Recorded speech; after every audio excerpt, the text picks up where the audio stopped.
Hi guys, welcome back to my channel. Today I'm going to show you how you can get Alvaro Morata, how to get UCLF player, the exchange reward Morata in EA Sport FC Mobile 24.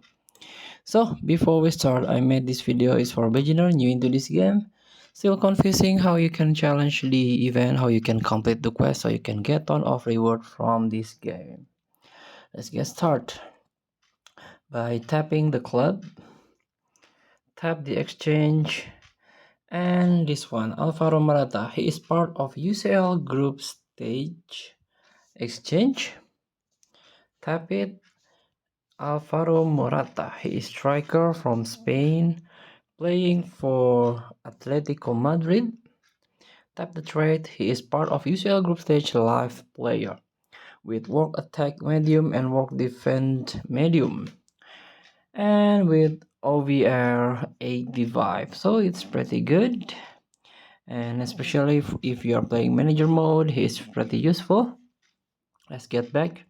You can get this Alvaro Morata with exchange condition 80 OVR attacker 1, 70 OVR player by 8. Sorry, let's get back. 8 player with all position, and this one 75 plus OVR Spanish player.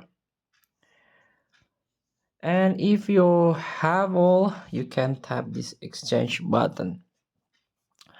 So if you need Alvaro Morata, just do it now and fulfill the condition. Thank you for watching. Don't forget to comment, like, and subscribe. So click thanks button below. Enjoy the game.